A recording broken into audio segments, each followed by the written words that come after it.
வணக்கம் நண்பர்களே.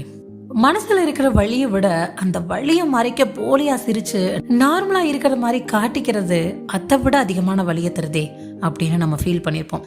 புத்திசம்ல இப்படி சொல்லுவாங்க, வாழ்க்கையில சந்தோஷம் எப்படி ஒரு பார்ட்டோ அதே மாதிரி வழி பெயின்ஃபுல் சிச்சுவேஷனும் ஒரு பார்ட்டு தான். இதை கடந்து போகணும் அப்படின்னு சொல்லியிருப்பாங்க. இதை சொல்றது ஈஸி, ஆனால் அதை கடந்து போறது தானே கஷ்டம். மோஸ்ட் ஆஃப் த டைமில் இந்த கடினமான சூழ்நிலைகள் நம்ம ஃபேஸ் பண்ணும்போது நம்ம ரொம்ப கவலைப்படுவோம், வாழ்க்கையவே வெறுத்துருவோம். ஆனால் புத்தர் இதை தவிர்க்க ஒரு வித்தியாசமான அணுகுமுறையை நமக்கு சொல்லி கொடுத்துருக்காரு.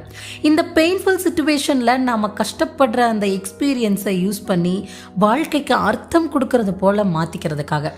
ஸோ புத்திசம் படி வாழ்க்கையில் இந்த வேதனையான சூழ்நிலையை எப்படி கடந்து போகிறது அப்படின்னு ஒரு கதை மூலமாக பார்க்கலாம். நீ எதை நினைக்கிறாயோ அதுவாகவே ஆவாய் அப்படின்னு சொன்னவர் தான் புத்தர். இப்போ கதைக்கு போகலாம். கபிலன் அப்படிங்கிற ஒரு மனிதர் புத்தரோட மடாலயத்தில் வந்து தங்குறாரு. அவர் புத்தர் கிட்ட போய் இப்படி கேட்குறாரு, புத்தரே, என் மனசுல சில கேள்விகள் இருக்கு, அதுக்கான பதில் நீங்க தான் தரணும் அப்படின்னு.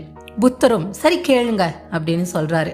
கபிலன் சொல்றாரு, ஐயா, என் வாழ்க்கையில சந்தோஷங்கிறதே இல்லை, நிறைய கஷ்டங்கள் தான் இருக்கு, எப்பவும் சோகமான சூழ்நிலை தான், நிம்மதியே இல்லை, ஏன் எனக்கு மட்டும் இப்படி எல்லாம் நடக்குது அப்படின்னு கேட்க, அதுக்கு புத்தர் சொல்றாரு, உங்க கவலைக்கு சோகத்துக்கு என்ன காரணம் அப்படின்னு எப்பயாவது கண்டுபிடிச்சிருக்கீங்களா அப்படின்னு கேட்டாரு.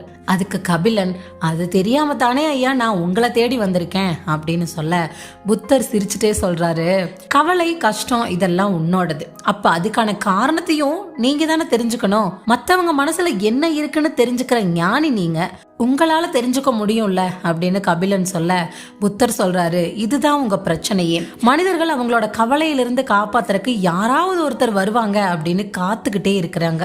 எல்லா நேரமும் உங்களை காப்பாற்ற யாரோ ஒருத்தர் வந்துட்டே இருக்க மாட்டாங்க.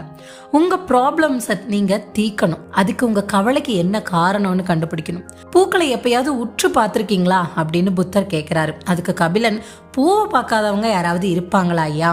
கண்டிப்பா பார்த்துருக்கேன் அப்படின்னு சொல்றாரு. அதுக்கு புத்தர் சிரிச்சுட்டு சொல்றாரு, பூவை பார்த்தா மட்டும் பத்தாது, அது சொல்லித்தர பாடத்தையும் நம்ம கத்துக்கணும் அப்படின்னு. அதாவது பூ காலையில முட்டா இருந்து பகல்ல பூத்து சாயங்காலம் வாடி போகும். ஒருவேளை நம்ம வாடி போயிடுவோம் அப்படின்னு அந்த பூவுக்கு முன்னாடியே தெரிஞ்சிருந்தா அது திரும்பவும் பூக்காது. அதே போலதான் எப்பவும் உங்க பிரச்சனைகளை பத்தியே நினைச்சிட்டு இருந்தா சந்தோஷமா இருக்கவே முடியாது. ஒரு விஷயத்தை நீங்க நல்லா புரிஞ்சுக்கணும், வாழ்க்கையில உங்களை மகிழ்விக்க நிறைய விஷயங்கள் இருக்கு. ஆனா கடிவாளம் கட்டின குதிரை மாதிரி ப்ராப்ளம்ஸை மட்டுமே பார்த்துக்கிட்டு இருந்தா எந்த சந்தோஷமும் கிடைக்காது. உங்ககிட்ட வந்து அடுத்த 10 நிமிஷத்துல நீங்க இருந்து போயிடுவீங்க அப்படின்னு சொன்னா அது வரைக்கும் உங்களுக்கு இருந்த ப்ராப்ளம்ஸ் எல்லாம் ஒரு ப்ராப்ளமாவே தெரியாது, எல்லாமே மறைஞ்சு போயிடும். நீங்க யோசிக்கிற ஒரே விஷயம் மரணம். அடுத்த 10 நிமிஷத்துல நானே இருக்க மாட்டேன், அப்புறம் ஏன் இந்த பிரச்சனைகளை பத்தி நான் யோசிச்சு கவலைப்படணும் அப்படின்னு தோணும். சரியா அப்படின்னு புத்தர் கேட்கிறாரு. அதுக்கு கபிலன், அப்ப எந்த ப்ராப்ளம் வந்தாலும் 10 நிமிஷத்துல நான் இறந்துருவேன் அப்படின்னு நினைக்க சொல்றீங்களா அப்படின்னு கேட்குறாரு. அதுக்கு புத்தர் சொல்றாரு, அப்படி இல்லைப்பா, எதுவும் நிரந்தரம் இல்லாத இந்த உலகத்துல உன் பிரச்சனையும் நிரந்தரம் இல்லை, இருக்கிற வரை சந்தோஷமா நான் வாழ்வேன் அப்படின்னு உறுதியா நம்பு. உனக்குன்னு ஒரு உறுதி எடுத்துக்கோ. உங்களுக்கு ஒரு விஷயம் கவலையை கொடுக்குது அப்படின்னா அந்த இடத்துல உங்களுக்கு மகிழ்ச்சியை கொடுக்கக்கூடிய விஷயமும் இருக்கும், அது எதுன்னு யோசிங்க. மனசை டைவர்ட் பண்ணி சரி பண்ணுங்க, அப்ப எந்த குழப்பமும் வராது. உங்களுக்கு சந்தோஷத்தை கொடுக்கிற ஒரு விஷயம் நடந்தா அதோட எக்ஸ்ட்ரீமுக்கும் போகாதீங்க. அதே போல நீங்க துக்கப்படுற மாதிரி ஒரு விஷயம் நடந்தாலும் அதோட எக்ஸ்ட்ரீமுக்கு போயும் வருத்தப்படாதீங்க. ஒரு குழந்தையவே எடுத்துக்கோங்க, அது கீழே விழுந்து அடிபட்டு ரொம்ப அழுதுட்டே இருந்தாலும் அதுக்கு பிடிச்ச ஒன்றை காட்டி டைவர்ட் பண்ணா டக்குன்னு சிரிக்க ஸ்டார்ட் பண்ணிடும். அதே மாதிரி உங்க மனசை பழக்குங்க. வருத்தப்படுற சூழ்நிலையே வந்தாலும் எந்த ஒரு விஷயம் உங்க மனசை அமைதிப்படுத்தி சந்தோஷத்தை கொடுக்கும் அப்படின்னு தேடி கண்டுபிடிச்சு மனசை சமநிலைக்கு கொண்டு வாங்க.